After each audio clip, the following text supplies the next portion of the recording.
नमस्कार दोस्तों, स्वागत है आपका आपके अपने चैनल महाविद्या एकेडमी में। हम यूपी ट्रिपल एससी मुख्य सेविका के लिए प्रैक्टिस सेट की सीरीज़ देख रहे हैं, जिसमें आपका प्रैक्टिस सेट नंबर 1 कंप्लीट हो चुका है। आज हम प्रैक्टिस सेट नंबर 2 को देखेंगे। ठीक है, इस वीडियो में हम 25 क्वेश्चंस को देखेंगे। इसके आगे क्वेश्चंस नेक्स्ट वीडियो में आपके आते रहेंगे। इस सीरीज़ को देखने के साथ ही इसके शॉर्ट नोट्स बनाते जाइएगा, जो आपके लास्ट टाइम रिवीजन के लिए बहुत ज़्यादा यूजफुल होंगे। क्वेश्चन नंबर 1 पे आते हैं। औपचारिक सामाजिक नियंत्रण के साधन हैं कानून, राज्य, कारावास या उपर्युक्त सभी। देखिए, जो आपका औपचारिक सामाजिक नियंत्रण है ना, ये ना सिर्फ कानून के द्वारा बनाया जा सकता है, ना सिर्फ राज्य द्वारा और ना सिर्फ कारावास के द्वारा, बल्कि जब सभी तीनों चीज़ें आपस में एक सामंजस्य स्थापित करके समाज में नियंत्रण स्थापित करेंगी, तभी क्या है, जो औपचारिक सामाजिक नियंत्रण है वो स्थापित हो सकेगा। ठीक है, तो इसका ऑप्शन क्या हो जाएगा? इसका ऑप्शन होगा ऑप्शन डी, उपर्युक्त सभी। नेक्स्ट देखिए, निम्नलिखित में से कौन समाज में परिवर्तन लाने वाले घटकों में शामिल नहीं है? ठीक है, आपसे क्या पूछ रहा है कि समाज में परिवर्तन लाने वाले घटकों में शामिल नहीं है। देखिए, क्वेश्चन में बहुत इंपॉर्टेंट होता है कि आप ये ठीक से पढ़ पाएं कि पूछ क्या रहा है। शामिल नहीं है पूछा है, ठीक है, शामिल है ये नहीं पूछ रहा है, शामिल नहीं है पूछ रहा है। देखिए, ऑप्शन क्या है? जैविक घटक, ऐतिहासिक घटक, तकनीकी घटक या भौगोलिक घटक। ठीक है, तो कौन इसमें शामिल नहीं है? तो जो सामाजिक परिवर्तन लाते हैं, जैविकी घटक भी होते हैं, तकनीकी घटक भी होते हैं और भौगोलिक घटक भी होते हैं। लेकिन जो आपके ऐतिहासिक घटक हैं, वो समाज में परिवर्तन लाने वाले घटकों में शामिल नहीं है। ठीक है, तो इसका ऑप्शन क्या हो जाएगा? Option B.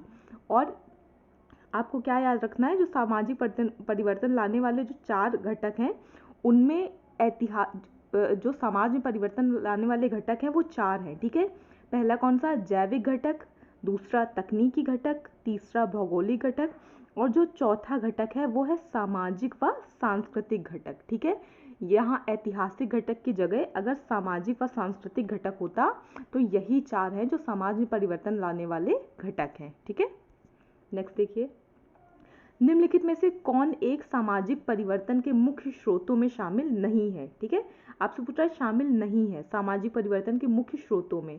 खोज, आविष्कार, संकुचन या आंतरिक विभेदीकरण।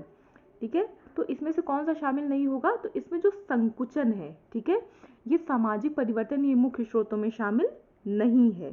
सामाजिक परिवर्तन के मुख्य स्रोत क्या है? खोज, आविष्कार, प्रसार और आंतरिक विभेद। यहाँ पर संकुचन नहीं होगा, यहाँ पर क्या होगा? प्रसार होगा। संकुचन का ऑपोजिट, संकुचन का उल्टा। ठीक है, तो यहाँ पर जो 3 घटक है सामाजिक परिवर्तन के मुख्य स्रोतों में, कौन कौन से हैं? खोज है, आविष्कार है, आंतरिक विभेदीकरण है और इसके अलावा कौन सा एक होगा? प्रसार होगा। ठीक है, तो जो शामिल नहीं है वो कौन सा है? संकुचन। नेक्स्ट देखिए,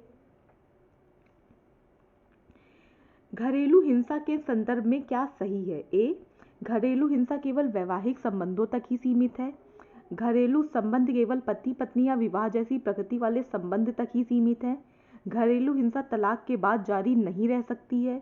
तलाकशुदा महिला का पूर्व पति उसे संयुक्त स्वामित्व वाली संपत्ति से बेदखल करने की कोशिश करता है तो यह भी घरेलू हिंसा है। आपसे पूछ रहा है कि इसमें से घरेलू हिंसा के संदर्भ में क्या सही है। ठीक है, तो देखिए, इसमें जो ऑप्शन 4 है ना, ऑप्शन 4 सही है इसका। ठीक है, एक बार फिर से इसको रीड कर लीजिएगा। नेक्स्ट क्वेश्चन देखिए, अंतरपीढ़ी संघर्ष की निम्नलिखित परिभाषा किसके द्वारा दी गई है? अंतरपीढ़ी संघर्ष पूर्णतया संघर्ष ना होकर तनाव की दशा से संबंधित होता है। आपसे पूछ रहा है कि किस समाजशास्त्री ने ये अंतरपीढ़ी संघर्ष की परिभाषा दी है? G S. Ghurye, doctor M N. Srinivas, T K. Oommen या जे.पी. सिंह। ठीक है, तो ये जो संघर्ष की परिभाषा है ये आपकी किसने दी है? जी.एस. घुरिये ने। और परिभाषा क्या है? अंतरपीढ़ी संघर्ष पूर्णतया संघर्ष ना होकर क्या है? तनाव की दशा से संबंधित होता है। नेक्स्ट देखिए, सापेक्ष गरीबी का मापन किस विधि द्वारा किया जाता है? लॉरेंज वक्र द्वारा, मिनी गुणांक द्वारा, ए और बी दोनों और उपर्युक्त में से कोई नहीं। तो इसका जो ऑप्शन सी है ना, ए और बी दोनों, यानी कि जो सापेक्ष गरीबी का मापन है इसके लिए लॉरेंज वक्र और मिनी गुणांक यानी कि लॉरेंज कर्व और गिनी कॉफिशिएंट, दोनों चीज़ें क्या होती हैं, यूजफुल होती हैं किसके लिए, सापेक्ष गरीबी का मापन करने के लिए।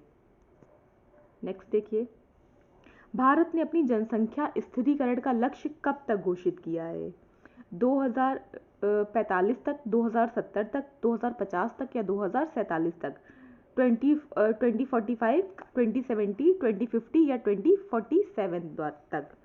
तो ये कब तक किया है भारत ने, तो ये भारत ने किया है कब तक, 2070 तक। ठीक है, चलिए, किस दशक में भारत की जनसंख्या में ऋणात्मक वृद्धि दर देखने को मिली थी।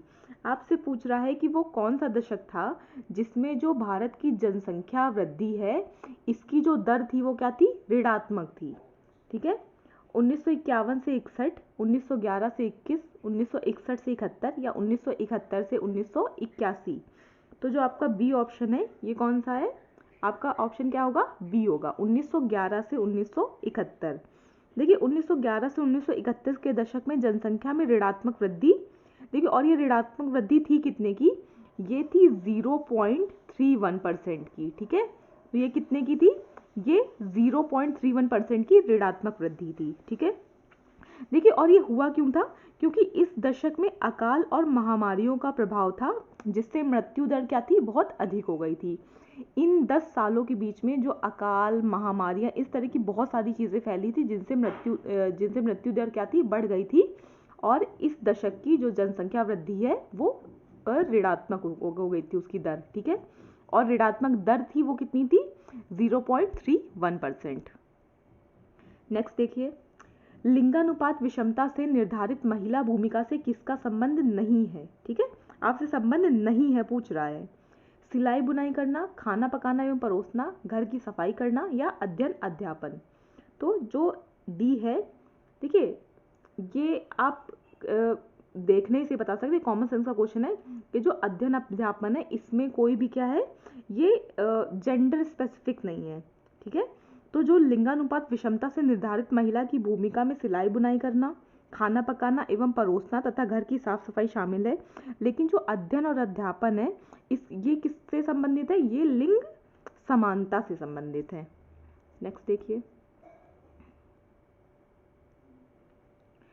षोडश संस्कार में विवाह किस स्थान पर आता है। आपसे पूछ रहे, जो हिंदू धर्म में जो 16 संस्कार होते हैं उसमें विवाह किस स्थान पर आता है, 10वें, 12वें, 14वें या 15वें। ठीक है, तो जो आपका षोडश संस्कार है इसमें जो आपका विवाह संस्कार है ये किस नंबर पे आता है, 15वें नंबर पर आता है। ठीक, नेक्स्ट देखिए, हिंदू विवाह की प्रकृति है संविदात्मक, धार्मिक, नैतिक या सामाजिक। तो जो आपका हिंदू विवाह होता है ना, इसकी प्रकृति आप सभी को पता होगा क्या होती है, पूर्णतया धार्मिक होती है। ठीक, देखिए, हिंदू विवाह को एक पवित्र संस्कार माना गया है। हिंदू विवाह अधिनियम 1955 द्वारा विशेष उपबंध किए गए हैं। स्त्रियों को विवाह विच्छेद का अधिकार प्रदान किया गया है। अब स्त्रियां पुरुषों की दास नहीं रही। ठीक है, विवाह और अब क्या है, हिंदू विवाह की जो प्रकृति है वो धीरे धीरे धार्मिक से होकर क्या हो रही है, सामाजिक की तरफ मूव कर रही है। नेक्स्ट देखिए, किसने कहा कि विवाह का बुनियादी आधार परिवार है, ना कि परिवार का आधार विवाह है। ये जो स्टेटमेंट है, ये जो कथन है, ये किस समाजशास्त्री का है, एच.एल. मॉर्गन का, ए.एल. क्रोबर का, ई. वेस्टरमार्क का या इवॉन्स प्रिचार्ड का। तो आपसे पूछ रहा है किसका है, तो ये जो आपका स्टेटमेंट है ये है ई. वेस्टरमार्क का। ठीक है, नेक्स्ट देखिए, किसने कहा कि धर्म, प्रजा, प्रजा यानी कि संतति, और रति यानी कि आनंद हिंदू विवाह के उद्देश्य माने जाते हैं। ये स्टेटमेंट किस समाजशास्त्री का है, किस सोशियोलॉजिस्ट का है, आपसे पूछ रहे हैं, ए.एस. ऑल्टेकर, पी.एच. प्रभु, के.एम. कपाड़िया या एम.एन. श्रीनिवास। तो ये आपका स्टेटमेंट किसका है, ये आपका स्टेटमेंट है के.एम. कपाड़िया का। ठीक, नेक्स्ट देखिए, कौन मानता है कि एक विवाह है, रहा है और रहेगा, केवल एक सही विवाह का प्रकार है। ये क्वेश्चन शायद आपके कल वाले प्रैक्टिस सेट में भी था। ऑप्शन देखिए, मॉर्गन, बी. मेलिनोवस्की, वेस्टरमार्क या मनु। ये किसने कहा है, ये आपके कहा है बी. मेलिनोवस्की ने। ठीक है, इनके अनुसार क्या था, जो एक विवाह है यही विवाह का सर्वोत्तम प्रकार है। ठीक है, एक विवाह ही है जो है रहा, जो था, है और रहेगा। ठीक, नेक्स्ट देखिए, घरेलू हिंसा के वर्णन के संदर्भ में निम्नलिखित में से कौन सा वक्तव्य सही है? घरेलू हिंसा का शिकार केवल विवाहित महिलाएं बनती हैं। नेक्स्ट, बालिकाएं घरेलू हिंसा का शिकार अधिक होती हैं। घरेलू हिंसा के अंतर्गत घरेलू परिवेश में किसी व्यक्ति का शारीरिक, लैंगिक, मानसिक तथा मौखिक दुर्व्यवहार शामिल है। घरेलू हिंसा प्रगतिशील समाज का संकेतक है। आप सोचो इसका कौन सा ऑप्शन सही है, तो इसका जो ऑप्शन सी है ये सही है। ठीक है, घरेलू हिंसा के अंतर्गत घरेलू परिवेश में किसी व्यक्ति का शारीरिक, लैंगिक, मानसिक तथा मौखिक दुर्व्यवहार शामिल है। ठीक है, और ये जो घरेलू हिंसा अधिनियम है ये कब आया था? ये 2005 में आया था। ठीक है, याद रखिएगा। नेक्स्ट देखिए, भारतीय दंड संहिता या आईपीसी, इंडियन पैनल कोड की किस धारा के अंतर्गत पत्नी पति के दुर्व्यवहार की शिकायत कर सकती है? धारा 496, धारा 497, धारा 498 या धारा 499? तो इसमें कौन सी धारा है? इसमें जो धारा 497 है यानी कि 497, इसके अंतर्गत क्या है, जो पत्नी है वो अपने पति के दुर्व्यवहार की शिकायत कर सकती है। किसके अंतर्गत? इंडियन पैनल कोड की धारा 497 के अंतर्गत। नेक्स्ट देखिए, नेक्स्ट क्वेश्चन है आपका शिशु मृत्यु से संबंधित निम्नलिखित में से कौन से कारक हैं? तो देखिए, जन्म के समय कम वजन, अस्पताल में प्रसव सुविधा का अभाव, गर्भवती माता की पोषणपरक स्थिति या गर्भ निरोधी उपायों का प्रयोग।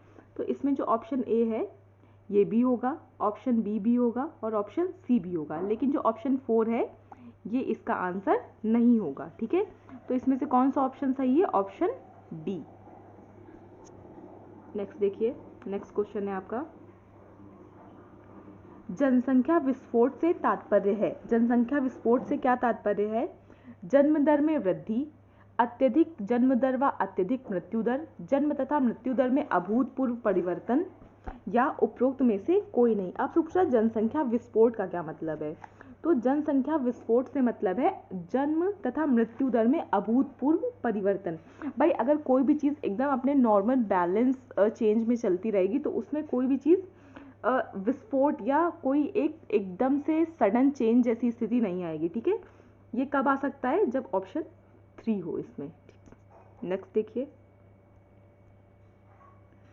महिला स्वयं सिद्धि योजना संबंधित है। आपसे पूछ रहा है जो महिला स्वयं सिद्धि योजना है ये किससे संबंधित है? महिलाओं को मुफ्त न्यायिक सहायता प्रदान करने से, महिलाओं का सर्वांगीण विकास करने से, महिलाओं का सामाजिक आर्थिक सशक्तिकरण करना या ग्रामीण महिलाओं में स्वास्थ्य के प्रति जागरूकता पैदा करना। तो इसका ऑप्शन कौन सा है? ये किससे संबंधित है? महिला स्वयं सिद्धि योजना ये संबंधित है महिलाओं का सामाजिक आर्थिक सशक्तिकरण करने से। ठीक है, इसको शॉर्ट नोट्स बनाते जाइएगा। नेक्स्ट देखिए, भारत में महिलाओं को सशक्त बनाने हेतु महिला नीति कब बनाई गई? तो ऑप्शन है 1996, 2001, 2008 और 2013। इसका कौन सा ऑप्शन है? इसका है ऑप्शन बी। जो सशक्त बनाने हेतु महिला नीति है भारत में ये कब बनाई गई थी? ये 2001 में बनाई गई। नेक्स्ट देखिए, निम्नलिखित में से दलित नारीवाद के क्षेत्र में किसका योगदान है? दलित नारीवाद बहुत हाईलाइट रहता है। ठीक है, तो किसका है? सिमोन ए बोडार का, क्रिस्टीन डेल्फी का, शर्मिला रेगे का या नीरा देसाई का? तो ये किसका है? ये है शर्मिला रेगे का। ठीक है, ये जो दलित नारीवाद है इसमें किसका योगदान है? शर्मिला रेगे।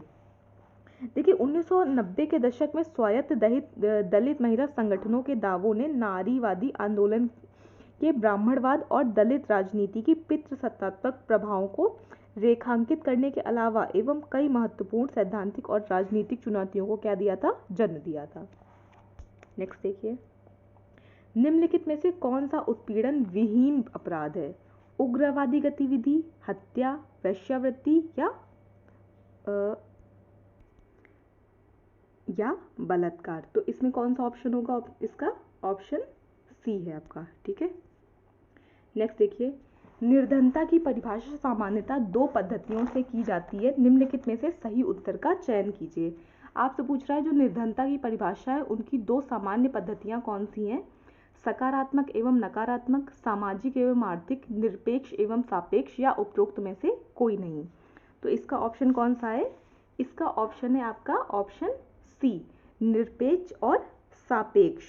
देखिए, एक ऐसी दशा जिसमें सामान्यतया भौतिक किंतु कभी कभी सांस्कृतिक संसाधनों का अभाव होता है, उसे क्या कहते हैं, गरीबी कहते हैं। और गरीबी को निरपेक्ष और सापेक्ष दोनों रूपों में परिभाषित किया जाता है। निरपेक्ष अर्थ में ये ऐसी दशा है जिसमें एक व्यक्ति के जीवन निर्वाह के लिए आवश्यक साधनों संसाधनों का अभाव या कमी होती है, और सापेक्ष अर्थ में समाज में अन्य व्यक्तियों की तुलना में गरीबी या समूह के पास संसाधनों के अभाव की कमी की स्थिति को गरीबी कहते हैं। देखिए, समाजशास्त्रियों ने गरीबी संबंधी अपने अध्ययन में इसी परिभाषा का बहुधा प्रयोग किया है। देखिए, गरीबी दो प्रकार की होती है। कैसे भाई, देखिए एक इंसान है, ठीक है, उसके पास कुछ भी नहीं है, वो खाने के लिए, रहने के लिए, उस हर चीज़ के लिए वो क्या है, वो पूर्णतया गरीब है। वो किसी से कंपेयर नहीं कर रहा है कि हम उसके तुलना में गरीब हैं। लेकिन सापेक्ष निर्धनता में क्या होता है कि आप अपने आप को किसी से कंपेयर करते हो कि आप उसके मामले में ज़्यादा गरीब हो या वो आपके मामले में ज़्यादा गरीब है आपकी तुलना में। ठीक है, नेक्स्ट देखिए, निम्नलिखित में से कौन भारत में निर्धनता का कारण है, प्राकृतिक संसाधनों की कमी, प्राकृतिक विपत्तियां, कृषि का पिछड़ापन, या ये सभी। तो इसका ऑप्शन बहुत सीधा सीधा है, कॉमन सेंस का है कि प्राकृतिक संसाधनों की कमी भी है, प्राकृतिक विपत्तियां भी हैं, कृषि का पिछड़ापन भी है, और तो ऑप्शन क्या हो जाएगा, ऑप्शन हो जाएगा आपका ऑप्शन डी, ये सभी। नेक्स्ट देखिए, निम्नलिखित में से सर्वप्रथम सामाजिक नियंत्रण शब्द का प्रयोग किसने किया था। बहुत इंपॉर्टेंट और बहुत रिपीटेड क्वेश्चन है। क्या जो सामाजिक नियंत्रण शब्द है ये किसने दिया है, मैकाइवर ने, E.A. रॉस ने, लूमले ने, या समनर ने। तो ये किसने दिया है, ये आपका दिया है E.A. रॉस ने। ठीक है, तो आज के वीडियो में इतना ही। इस सीरीज को कंप्लीट देखिएगा, 1 से 2 बार रिवीजन करने के साथ ही इसके शॉर्ट नोट्स बनाते जाइएगा जो आपके लास्ट मिनट रिवीजन के लिए बहुत ज़्यादा इंपॉर्टेंट होंगे। चैनल को लाइक, शेयर और सब्सक्राइब करना मत भूलिएगा। Thank you so much.